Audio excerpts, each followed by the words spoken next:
أعوذ بالله من الشيطان الرجيم. قل هذه سبيلي أدعو إلى الله على بصيرة أنا ومن اتبعني وسبحان الله وما أنا من المشركين. شهر رمضان الذي أنزل فيه القرآن هدى للناس وبينات من الهدى والفرقان فمن شهد منكم الشهر فليصمه ومن كان مريضا أو على سفر فعدة من أيام أخر يريد الله بكم اليسر ولا يريد بكم العسر ولتكملوا العدة ولتكبروا الله على ما هداكم ولعلكم تشكرون. السلام علیکم ورحمۃ اللہ وبرکاتہ. الحمد للہ رب العالمین والصلاة والسلام على رسوله الامین وعلى آلہ وصحبہ اجمعین. اما بعد. قال اللہ عز وجل: یا ایہا الذین آمنوا کتب علیکم الصیام کما کتب علی الذین من قبلکم لعلکم تتقون ایاما معدودات.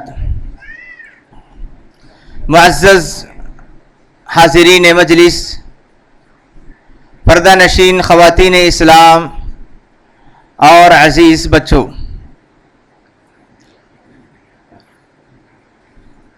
کتنی عجیب بات ہے کہ ہم لوگوں نے چند ایام پہلے جس مہمان کا استقبال کیا تھا اس کو ہم کل یا پرسوں میں الوداع کہنے والے ہیں. رمضان کا یہ مہینہ بڑا بابرکت مہینہ تھا جس کے انتظار میں ہم میں سے ہر کوئی بڑے جوش اور جذبے کے ساتھ انتظار کر رہے تھے.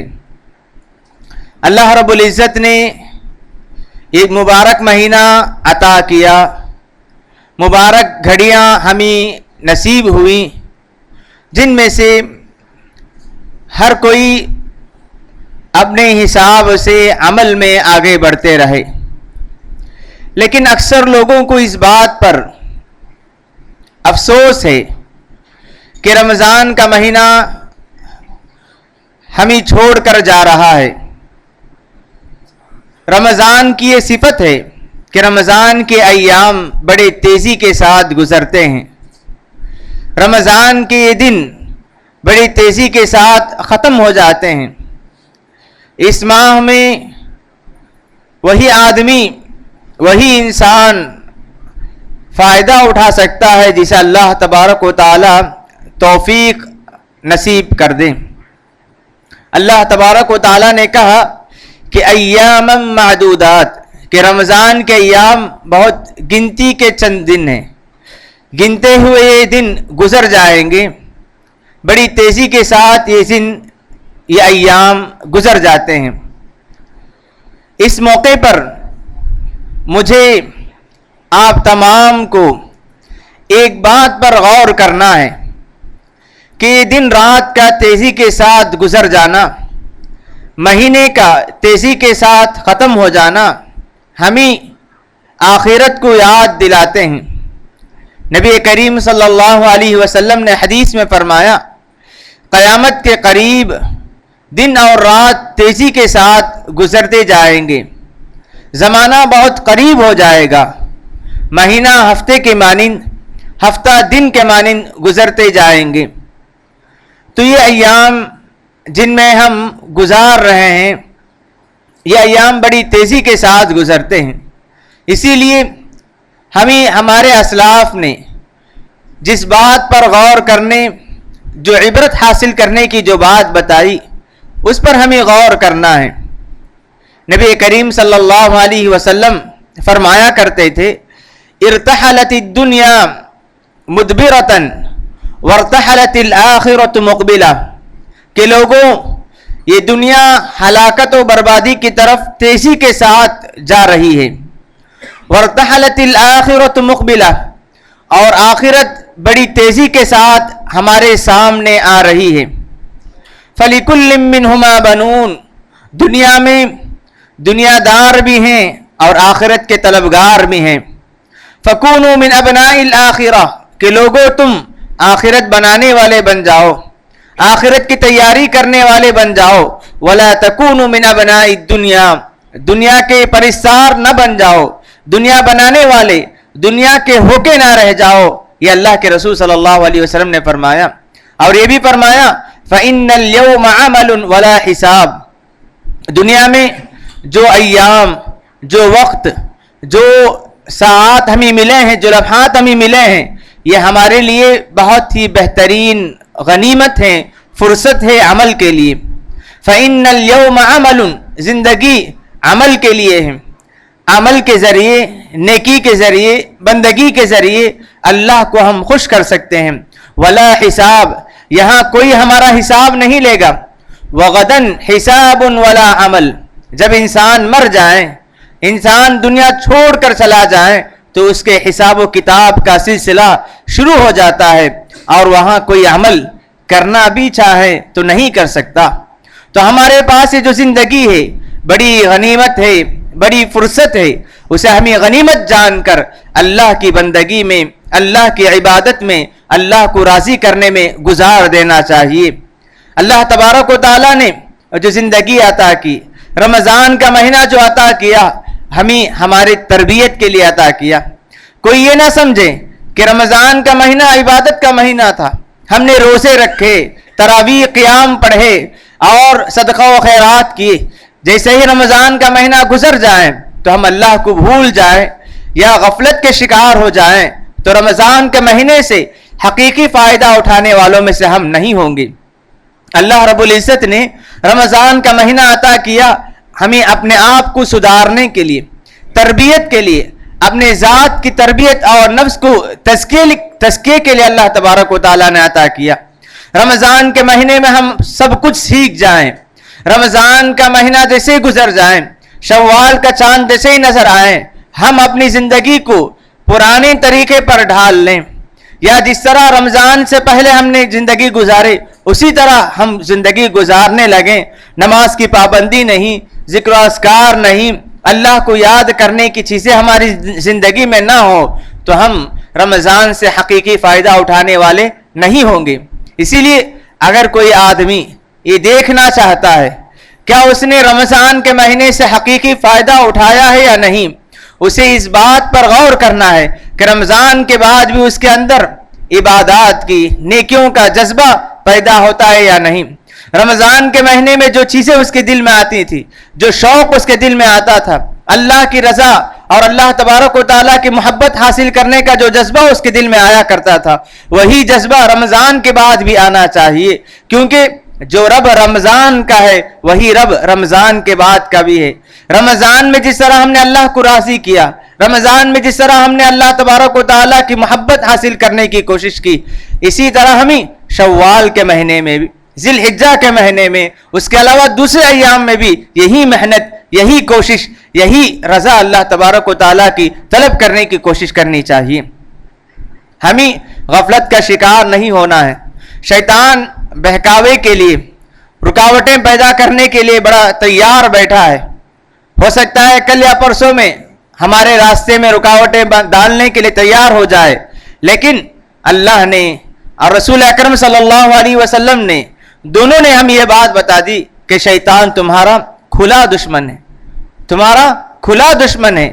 دنیا میں انسان کسی آدمی کے تعلق سے جب سنتا ہے کہ وہ میرا دشمن ہے، میرے خلاف منصوبے بناتا ہے، میرے خلاف سازشیں کرتا ہے، تو اس سے بچ کر رہنے کی بڑی کوشش کرتے ہیں. تو شیطان کے تعلق سے قرآن میں، احادیث میں واضح باتیں بتا دی گئیں کہ شیطان ہمیں گمراہ کرنا چاہتا ہے، اور شیطان کا آخری مقصد، آخری ارادہ یہ ہے کہ انسان کسی طرح جہنم چلے جائے. شیطان یہی چاہتا ہے، اس کو جہنم میں جانا ہے، اپنے ساتھ اپنے لوگوں کو، اپنے دوستوں کو لے جانا چاہتا ہے. وہ چاہتا ہے کہ انسانوں میں سے ایک بڑی جماعت اس کے ساتھ ہو جائے. جب وہ جہنم میں جائے تو تب لوگوں کو بھی انسانوں کو بھی جہنم میں لے چلے جائے. اللہ اس کے رسول نے ساری باتیں ہمارے سامنے واضح کر دی. ہمیں زندگی میں ہوشیاری کے ساتھ، عقل مندی کے ساتھ، دانش مندی کے ساتھ زندگی گزارنا ہے. شیطان ہمیں بہکائے نہ پائے. رمضان میں ہم نے جو کچھ سنا، جو کچھ عبادتیں رکھی اور جو کچھ ہم نے تفسیر میں، دروس میں، احادیث کی شکل میں جو کچھ سنا، اس کو عمل میں لانے کی کوشش کرنی چاہیے. معزز حاضرین، آج کی تراویح میں بڑی صورتیں، بہت زیادہ آج صورتیں پڑھی گئیں، جن میں سے بعض صورتوں میں خاص حصوں کی طرف اشارہ کیا گیا ہے. سورہ عبس کی تلاوت آج کی گئی. سورہ عبس میں اللہ تبارک و تعالیٰ نے نبی کریم صلی اللہ علیہ وسلم کو تنبیہ کیا. عبس وتولا، اللہ کے رسول نے چہرہ بگاڑ لیا، وتولا اور منہ پھیر لیے. اللہ کے رسول نے کب اس طرح کیا؟ ان جاءہ الاعمى، کہ ان کے پاس ایک نابینا شخص آیا. یہ واقعہ، یہ صورت اس وقت نازل ہوئی، اللہ کے رسول کے ایک صحابی تھے، نابینا صحابی، اندھے تھے، نظر نہیں آتا تھا. ان کا نام تھا ابن ام مکتوم. اللہ کے رسول کے بڑے قریبی صحابی تھے. شروع میں جن لوگوں نے اسلام لایا ان میں ان کا نام آتا ہے. بعض مفسرین نے لکھا ہے کہ ابن ام مکتوم ام المؤمنین خدیجہ رضی اللہ عنہا کے ماموں تھے یا ماموزاد بھائی تھے. بڑے قریبی رشتہ اللہ کے رسول صلی اللہ علیہ وسلم کا تھا. اور اللہ کے رسول صلی اللہ علیہ وسلم بڑی محبت کیا کرتے تھے. جب کبھی مکے سے، مدینے سے نکلتے تو مدینے میں اپنا نائب بنا کر جایا کرتے تھے. اتنے بڑے صحابی تھے. ایک مرتبہ اللہ کے رسول صلی اللہ علیہ وسلم سے ملاقات کے لیے آئے مکے میں. جب اللہ کے رسول صلی اللہ علیہ وسلم قریش کے بعض بڑے سرداروں کو سمجھا رہے تھے. جیسے ہی اللہ کے رسول صلی اللہ علیہ وسلم کے پاس ابن ام مکتوم آئے تو اللہ کے رسول صلی اللہ علیہ وسلم ابن ام مکتوم جو سوال کر رہے تھے اس کا جواب دیے بغیر آپ صلی اللہ علیہ وسلم کچھ ناراضگی کا اظہار کرتے ہوئے صنادید قریش، جو قریش کے سردار تھے، ان کی طرف متوجہ ہو گئے. اللہ کے رسول کا ارادہ یہ تھا کہ اگر یہ قریش کے بڑے سردار ایمان لے آئے تو بہت زیادہ لوگ ہمارے اسلام میں دعوت اسلام کو قبول کر لیں گے. اللہ کے رسول کا ارادہ تھا. اور ابن ام مکتوم پہلے سے اسلام قبول کر چکے ہیں. جو سوال ان کے پاس ہے اس کا جواب بعد میں بھی دے سکتے ہیں. لیکن اللہ تبارک و تعالیٰ نے آیتیں نازل کی. جو آدمی ہدایت طلب کرتے ہوئے، جو آدمی اللہ کی رضا طلب کرتے ہوئے تمہارے پاس پہنچے، اس سے آپ منہ موڑتے ہو. اور جو آدمی اللہ کا انکار کرے، جو اسلام کا انکار کرتا ہے، آپ اس کے سامنے جا کر بیٹھ کر اسے اہمیت دیتے ہو. اللہ تبارک و تعالیٰ نے آیتیں نازل کی اور کہا کہ آپ کو اس طرح نہیں کرنا چاہیے. جو آدمی اللہ تبارک و تعالیٰ کو چاہتے ہوئے اللہ کی آیتوں کو سننے کے لیے اور اسلام کو سمجھنے کے لیے آئے، اسے آپ اہمیت دینا چاہیے. اس طرح اللہ تبارک و تعالیٰ نے یہ آیتیں نازل کی. عبس وتولی ان جاءہ الاعمى وما يدریک لعلہ یزکیٰ. اللہ تعالیٰ کہتے ہیں محمد تمہیں کیا معلوم کہ تمہاری باتیں سن کر وہ ہدایت پا جائیں، وہ صحیح راستے پر آ جائیں. او یذکر، یا تمہاری باتوں سے وہ نصیحت حاصل کریں. فتنفعہ الذکریٰ، اور نصیحت انہیں فائدہ پہنچائے. اما من استغنی، اور رہا وہ آدمی جو بے نیاز ہوتا ہے، جو اسلام سے منہ پھیرتا ہے، آپ فانت لہ تصدی، آپ اس کی طرف آگے بڑھتے ہو. وما علیک الا یزکیٰ، اے محمد یاد رکھو اگر وہ گمراہ ہوتے ہیں تو اس کی پوچھ تاچھ تم سے نہیں ہوگی. جو گمراہ ہوگا اس کا گناہ اس پر ہے. آپ جو آدمی منہ پھیرتا ہے، جو اللہ کا انکار کرتا ہے، اس کی طرف زیادہ متوجہ ہوتے ہو. اور جو اللہ کی رضا طلب کرتے ہوئے اسلام کی باتیں، قرآن کی باتیں جاننے کے لیے آتا ہے، اس کی طرف آپ متوجہ نہیں ہوتے. اللہ کے رسول صلی اللہ علیہ وسلم کو اس طرح کرنے سے منع کیا گیا. یہ واقعہ تھا. اس واقعے کے بعد یہ سورہ عبس نازل ہوئی. اس سورت نازل ہونے کے بعد مفسرین نے ایک نقطہ بتایا کہ یہ سورتیں اللہ کے رسول صلی اللہ علیہ وسلم کے سچے رسول ہونے کی دلیل ہیں. کیا دلیل؟ کیسے؟ کہ اگر اللہ کے رسول صلی اللہ علیہ وسلم اپنی جانب سے باتیں گھڑتے ہیں تو اس طرح کی باتیں جن میں اللہ کے رسول کو تنبیہ کی گئی ان باتوں کو چھپا لیتے. یا ایسی باتیں ظاہر نہیں کرتے جو ان کے خلاف تھیں. لیکن اللہ کے رسول صلی اللہ علیہ وسلم بڑے امانت دار تھے. چاہے وہ اپنے خلاف آیت ہو یا دوسروں کے خلاف، یا اپنے تعلق سے ہو یا دوسروں کے تعلق سے، ساری باتیں اللہ کی جانب سے جتنی باتیں آئی، ساری باتیں اللہ کے رسول صلی اللہ علیہ وسلم نے لوگوں کے سامنے بتا دیا. اگر اللہ کے رسول صلی اللہ علیہ وسلم کوئی کچھ باتیں چھپاتے تو اس طرح کی آیتیں چھپاتے جن میں اللہ کے رسول کو تنبیہ کی گئی، اس کے باوجود اللہ کے رسول نے ایک آیت بھی نہیں چھپائی. اس کے یہ دلیل ہے کہ اللہ کے رسول سچے نبی ہیں، اور اللہ کے رسول جو قرآن ہمارے سامنے پیش کرتے ہیں وہ اللہ کی طرف سے آنے والی وحی ہے. آج جو سورتیں پڑھی گئیں ان میں سے ایک سورت سورۃ البروج ہے. سورۃ البروج، اس سورت میں اللہ تبارک و تعالی نے اصحاب الاخدود کا واقعہ بیان کیا ہے. اصحاب الاخدود کسے کہتے ہیں کہ اللہ کے رسول صلی اللہ علیہ وسلم، صحیح مسلم وغیرہ میں یہ روایت ہے، اللہ کے رسول صلی اللہ علیہ وسلم فرماتے ہیں کہ پچھلے زمانے میں ایک بادشاہ تھا، اس کا ایک قریبی وزیر کاہن تھا جو غیبیات کا دعویٰ کرتا ہے. کاہن جب بوڑھا ہو گیا، عمر رسیدہ ہو گیا، تو اس نے بادشاہ سے کہا کہ بادشاہ مجھے ڈر ہے کہ میں قریب میں انتقال مر جاؤں گا، اسی لیے مجھے کوئی آدمی دے دو، جو کچھ میرے پاس علم ہے، جو کچھ میرے پاس تجربہ ہے، میں کسی کو سکھا دوں. تو بادشاہ نے ایک ہوشیار عقل مند لڑکے کو لے کر اس کاہن کے حوالے کر دیتے ہیں، اور کاہن اس لڑکے کو جو کچھ اس کے پاس ہے سکھانے لگتا ہے. یہ بچہ ہر روز اپنے گھر سے نکل کر کاہن کے پاس پہنچتا اور کاہن کے پاس جو کچھ علم ہے، جو کچھ وہ سکھایا کرتا تھا، کاہن سے سیکھا کرتا تھا. اس کے گھر اور کاہن کے گھر کے درمیان ایک گرجا گھر تھا، چرچ تھا. عیسیٰ علیہ السلام کو جو عیسیٰ علیہ السلام کی تو تعلیمات پر جو عمل کرنے والے ہیں، راہب ایک عبادت گزار اس گرجا گھر میں رہتا تھا. تو یہ بچہ گزرتے ہوئے کبھی کبھار اس راہب سے ملاقات کیا کرتا تھا. راہب اس کے پاس صحیح علم تھا. اللہ رب العزت نے جو آیتیں، جو باتیں آسمان سے نازل کی تھی، اس کا علم راہب کے پاس تھا، عبادت گزار کے پاس تھا. چند دنوں تک جو ہے بچہ دونوں کے پاس جاتا رہا، اور راہب کے پاس جو سچا علم ہے اس علم کی محبت بچے کے دل میں بیٹھ گئی. تو بچہ کاہن کے پاس جانا کم کر دیا اور راہب کے پاس زیادہ جانے لگا. تو کاہن اس آدمی کی، اس بچے کی شکایت بادشاہ کے پاس، اس گھر والے کے پاس شکایت کی کہ بچہ آج کل بہت کم آیا کرتا ہے. تو اس طرح یہ بات جب ہو رہی تھی تو راہب نے کہا کہ جب کاہن پوچھیں کہ تم کیوں تاخیر سے آئے تو بتا دینا کہ میں گھر سے لیٹ سے نکلا ہوں. جب گھر والے پوچھیں تو کہہ دینا کہ میں کاہن کے پاس سے تاخیر سے نکلا ہوں. تو اس طرح درمیان میں وہ راہب کے پاس علم حاصل کرتا رہا. اب بچے کے پاس دو چیزیں ہیں، ایک کاہن ہے جو غلط سلط علم رکھنے والا، اور دوسرا ہے راہب جس کے پاس سچا علم ہے. اب اس نے ایک مرتبہ جب وہ راستے سے گزر رہا تھا تو راستے میں ایک شیر لوگوں کا راستہ روک رکھا تھا. اس نے ایک پتھر اٹھایا اور کہا کہ پروردگار، اگر وہ راہب، وہ کاہن جو غلط علم والا ہے، اگر وہ سچا نہ ہو تو یہ شیر نہ مرے.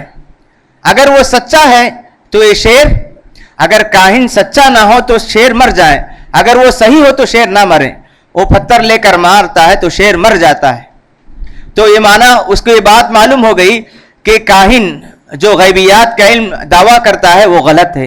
تو وہ چھوڑ کر جو ہے وہ راہب کے پاس جانے لگتا ہے. جیسے ہی پتھر پھینک کر اس نے شیر کو ختم کر دیا، لوگوں میں اس کا چرچا ہو گیا. تو لوگوں میں ایک نابینا انسان بھی تھا جسے دکھائی نہیں دیتا تھا. تو اس آدمی کے پاس، اس بچے کے پاس جا کر کہا کہ میری بینائی چلی گئی ہے، اگر تم میری بینائی لوٹا دو گے تو میں تمہیں اتنا مال دوں گا، اتنی دولت دوں گا کہ تم بے نیاز ہو جاؤ گے. تو بچے نے کہا مجھے اس طرح دینے کی ضرورت نہیں ہے، آپ میرے اللہ پر ایمان لاؤ، میں جس خدا پر، جس ذات پر ایمان رکھتا ہوں اس پر ایمان لاؤ تو میں دعا کے ذریعے تمہارے اس بیماری کو دور کر سکتا ہوں. تو نابینا ایمان لے آتا ہے تو اس کی بینائی لوٹ آتی ہے. تو لوگوں میں چرچا ہو جاتا ہے. کاہن بادشاہ کے پاس شکایت کر دیتا ہے کہ اس طرح یہ جو راہب اور بچہ لوگوں کو بہکا رہے ہیں. تو بادشاہ تینوں آدمیوں کو دربار میں حاضر کرواتا ہے، راہب، بچے کو اور وہ نابینا جسے دکھائی نہیں دیتا تھا، جس کی نگاہیں لوٹ گئی تھی، تینوں آدمیوں کو دربار میں حاضر کرتے ہیں اور بادشاہ دونوں کو آرک سے قتل کرنے کا حکم دیتا ہے۔ کاہن، راہب اور نابینا جس کی بیماری چلے گئی تھی، دونوں کو آرے سے کاٹ کر ختم کر دیتے ہیں، اور بچے کے تعلق سے بادشاہ حکم دیتا ہے کہ اس بچے کو لے جا کر پہاڑ کے اوپر سے گرا دیں۔ بادشاہ کے حکم سے بادشاہ کے دربار کے لوگ اس بچے کو لے کر پہاڑ پر پہنچتے ہیں۔ اللہ تبارک و تعالیٰ کی حکمت تھی، اس نے قدرت سے اس کے ساتھ جتنے لوگ تھے اس طرح کچھ ہوا کہ سارے لوگ مر گئے، بچہ صحیح سالم واپس بستی آ گیا۔ بادشاہ کو جیسے ہی معلوم ہوا، پھر بادشاہ نے حکم دیا کہ اس بچے کو لے جا کر سمندر میں ڈبا دو۔ لوگ لے جا کر سمندر میں ڈبانے کے لیے جاتے ہیں، وہاں بھی اللہ تبارک و تعالیٰ کی قدرت یہ ہوئی کہ جو لوگ اس بچے کو لے گئے سارے لوگ ہلاک ہو گئے، بچہ صحیح سالم واپس بستی پہنچ گیا۔ پھر تیسری بار بادشاہ کے پاس جا کر بچہ خود کہتا ہے کہ بادشاہ، اگر تم مجھے مارنا چاہتے ہو تو ایک راستہ ہے، تم جو تیر پھینکو گے بسم اللہ کہہ کر، اللہ کے نام سے اس بچے کو میں مارنا چاہتا ہوں، اس طرح بسم اللہ کہہ کر تیر پھینکو، میں اس کے ذریعے مر جاؤں گا۔ بادشاہ نے اسی طرح کیا۔ لوگوں کا ایک مجمع تھا، بڑی جماعت دیکھ رہی تھی۔ جیسے ہی بادشاہ نے بسم اللہ کہہ کر تیر پھینکا اور بچہ انتقال کر گیا تو ساری جماعت اس بات پر ایمان لے آئے کہ بادشاہ اپنے مرضی نہیں چلا پایا، جب اللہ کا نام لیا تو یہ سارا بچہ جو ہے انتقال کر گیا۔ تو جتنے بستی والے تھے سب بادشاہ کا انکار کیے اور بچے پر اللہ پر ایمان لے آئے۔ جب بادشاہ نے دیکھا کہ لوگ میرا انکار کر کے اللہ تبارک و تعالیٰ پر ایمان لے آئے ہیں تو لوگوں سے کہا کہ ایمان چھوڑ دو ورنہ میں تمہیں سزا دوں گا، اور لوگوں کو سزا دینے کے لیے اس نے بڑی زمین کھدائی کی اور اس میں آگ جلائے۔ آگ جلانے کے بعد کہا کہ جو آدمی ایمان پر باقی رہے گا اس کو اس آگ میں ڈال دیں۔ اخدود کہتے ہیں کہ وہی جنہیں آگ میں ڈالا گیا، وہ لوگ جنہوں نے اپنے ایمان کی حفاظت کے لیے آگ میں کود گئے، ان کے تعلق سے اللہ تبارک و تعالیٰ نے سورۃ البروج میں آیتیں نازل کی۔ اللہ تعالیٰ فرماتے ہیں وَمَا نَقَمُوا مِنْهُمْ إِلَّا أَن يُؤْمِنُوا بِاللَّهِ الْعَزِيزِ الْحَمِيدِ، کہ ان لوگوں کو آگ میں اسی وجہ سے ڈالا گیا، انہیں سزا اسی وجہ سے دی گئی کیونکہ وہ اللہ پر جو عزیز ہے، طاقت والے ہیں اور تعریفوں والے ہیں، اس پر ایمان لے آتے ہیں۔ ان لوگوں نے اللہ تبارک و تعالیٰ پر اپنی ایمان کی حفاظت کی خاطر اپنی جان کو ہلاک کر دیا، اپنی جان کی پرواہ نہیں کی، تو اللہ تبارک و تعالیٰ نے ان کی تعریف کرتے ہوئے سورۃ البروج میں یہ آیتیں نازل کی۔ قتل اصحاب الاخدود النار ذات الوقود اذ هم عليها قعود وهم على ما يفعلون بالمؤمنين شهود، لوگ جو ہے مؤمنوں کے ساتھ کیا معاملہ ہوتا ہے لوگ اطراف بیٹھ کر دیکھ رہے تھے۔ جو بادشاہ کا انکار کرتا اور اللہ پر ایمان کو مضبوط کرتا تو اسے اس آگ میں ڈالا جا رہا تھا، لوگ دیکھ رہے تھے۔ اللہ تعالیٰ نے اس واقعے کو یہاں ذکر کیا، سچا واقعہ ہے، صحیح مسلم میں واقعہ اللہ کے رسول صلی اللہ علیہ وسلم کی طرف سے منقول ہے۔ اس طرح اللہ تبارک و تعالیٰ مؤمنوں کو، ایمان والوں کو کبھی کبھار آزماتے ہیں۔ آزمائش میں اگر کوئی کامیاب ہو جائے تو اللہ تبارک و تعالیٰ اس کے لیے نعمتوں کے دروازے کھول دیتے ہیں۔ آج جو آیتیں تلاوت کی گئی ان میں سے سورۃ الاخلاص ہے، بڑی معروف سورت، ہر مسلمان کو یہ سورت یاد ہے۔ یہ سورت اتنی اہم سورت ہے، اللہ کے رسول صلی اللہ علیہ وسلم نے فرمایا کہ ثلث کان یعدل ثلث القرآن، کہ قرآن کا تیسرا حصہ ہے، یعنی قرآن مجید میں جو ٹاپکس ہیں اس کو اگر ہم 3 حصوں میں کریں تو قرآن مجید کا ایک حصہ اس سورت میں بیان کیا گیا۔ بڑی اہم سورت ہے۔ یہ سورت کب نازل ہوئی؟ مشرکین مکہ بڑے خبیث قسم کے لوگ تھے۔ جب اللہ کے رسول صلی اللہ علیہ وسلم لوگوں کو اللہ کی طرف دعوت دیتے تو ان لوگوں نے آ کر کہا کہ اے محمد تمہارے رب کا نسب نامہ بیان کرو، کہ تمہارے رب کے والد کون ہے، نعوذ باللہ، نسب بیان کرو۔ تو اللہ تبارک و تعالیٰ نے یہ سورت نازل کی، قل هو اللہ احد، اے نبی آپ کہیے کہ وہ اکیلا ہے، اللہ الصمد، وہ بے نیاز ہے، کسی کا محتاج نہیں ہے، بے نیاز ہے، لم یلد، نہ کسی کو اس نے پیدا کیا، ولم یولد، نہ وہ کسی سے پیدا ہوا، ولم یکن لہ کفوا احد، دنیا میں کوئی بھی اس کے برابر نہیں ہے، اس کے ہم برابر نہیں ہے۔ اللہ تبارک و تعالیٰ نے ان لوگوں کا جواب دیا۔ اس صورت کے پیچھے ایک اہم واقعہ ہے۔ نبی کریم صلی اللہ علیہ وسلم بعض صحابہ کرام کو کسی کام کے لیے کسی قریب میں بھیجا تھا۔ ان میں سے ایک صحابی کو جو زیادہ قرآن مجید یاد رکھنے والے تھے ان کو سردار بنا دیا۔ وہ صحابی جب کبھی ان لوگوں کی امامت کرتے، نماز پڑھاتے، تو سورہ فاتحہ کے ساتھ ساتھ ضم سورہ پڑھتے اور آخر میں رکوع سے پہلے سورہ اخلاص پڑھ کر رکوع کیا کرتے تھے۔ یعنی سورہ فاتحہ، ضم سورہ اور رکوع سے پہلے سورہ اخلاص ضرور پڑھا کرتے تھے، ہر رکعت میں وہ پڑھا کرتے تھے۔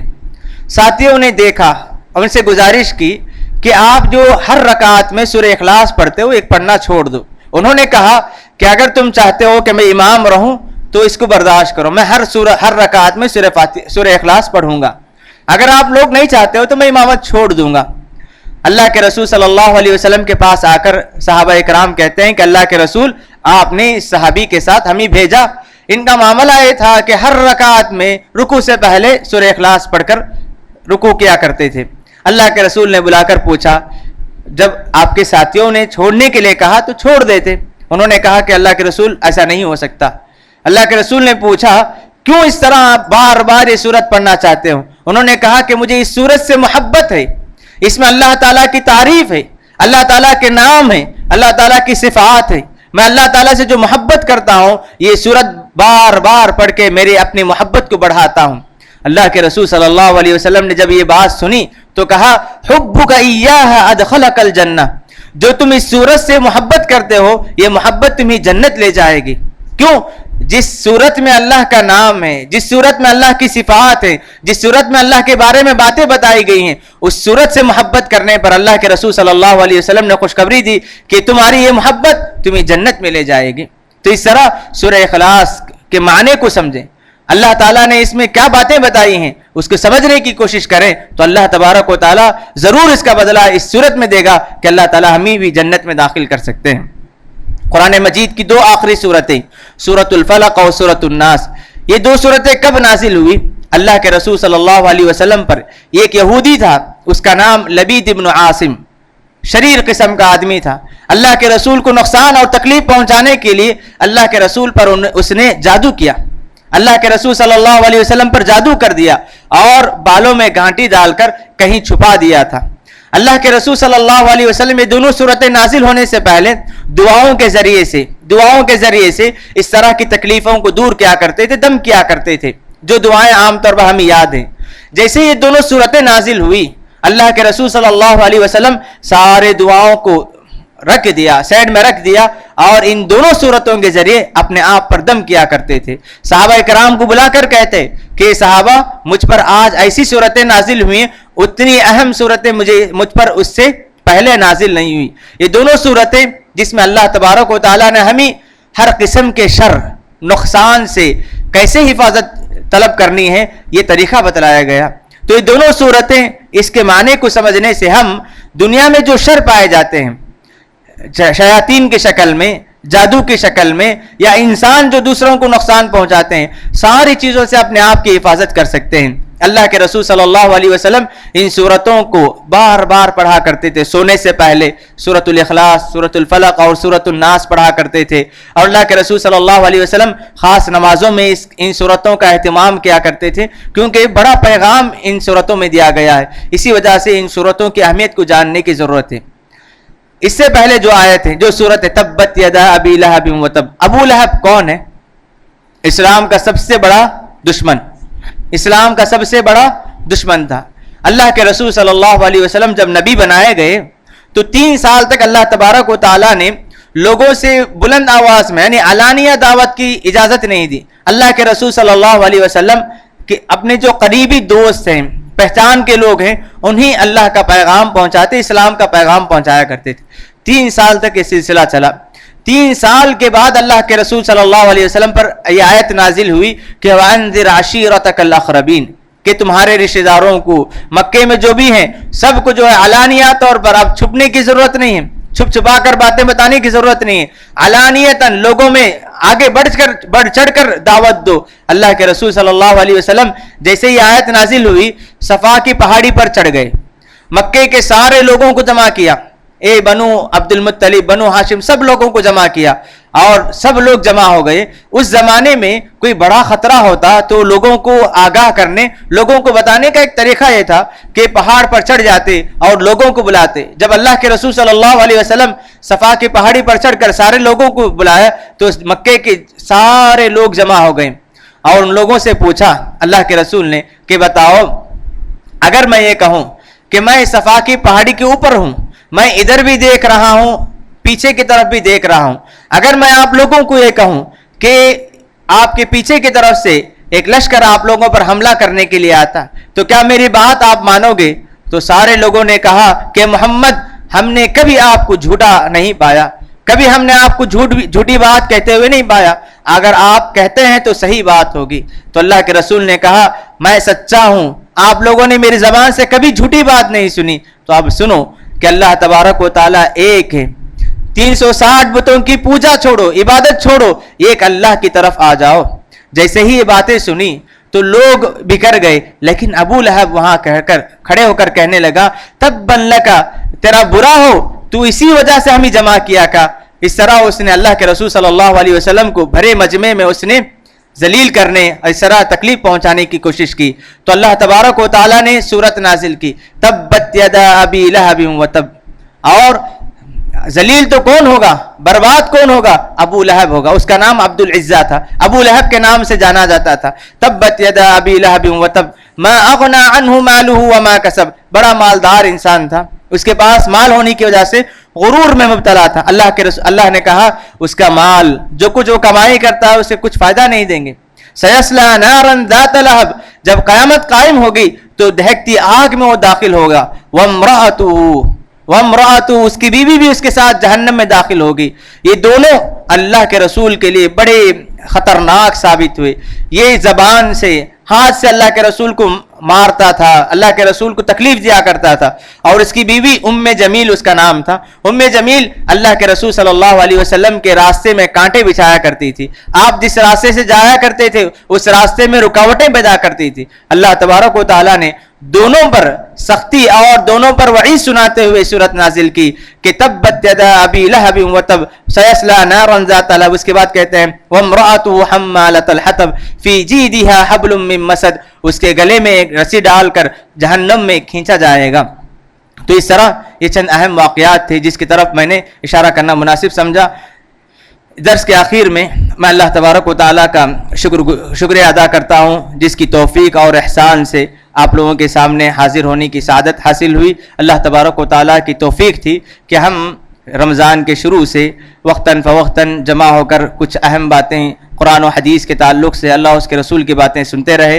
رب العالمین سے دعا ہے کہ پروردگار ہمارے جمع ہونے کو، جو کچھ ہم نے باتیں کہی ان میں جو باتیں حق ہے ان پر عمل کرنے، اور جو باتیں غلط نکل گئی ہوں اللہ رب العزت اسے معاف فرمائے۔ اس کے بعد میں یہاں پر مسجد کے ذمہ داران، صدر اور جو بھی خادم ہیں سب کا میں شکریہ ادا کرتا ہوں جو ہمارے لیے، مصلیوں کے لیے، نمازیوں کے لیے ہمیشہ فکر مند رہتے ہیں، مسجد کی سہولیات کے لیے جو بھی چیزیں ہوتی ہیں اس میں پہل کرتے ہیں۔ اللہ رب العالمین سے دعا ہے کہ پروردگار مسجد کے ذمہ داروں کو دنیا میں بھی اور آخرت میں بھی اچھا بدلہ عطا فرمائے، ان کے خدمات کو شرف قبولیت عطا فرمائے۔ رب العالمین جب تک انہیں دنیا میں رکھیں لمبی عمر عطا فرمائے، صحت عطا فرمائے، ان کے عمل میں، صحت میں برکت عطا فرمائے، ان کی نیکیوں کو قبول فرمائے۔ پروردگار جب تک ہم یہ رکھیں دین پر قائم رہ کر زندگی گزارنے کی توفیق عطا فرمائے۔ ایک اہم بات یہ بھی ہے کہ ہمارے یہاں پر مبارکبادی کے مستحق ہمارے اپنے حافظ صاحب بھی ہیں جو رمضان کے شروع سے بڑی محنت کے ساتھ، کوشش کے ساتھ قرآن مجید بڑے اچھے انداز میں ترتیل کے ساتھ سناتے رہے، قرآن مجید کا انہوں نے حق ادا کیا۔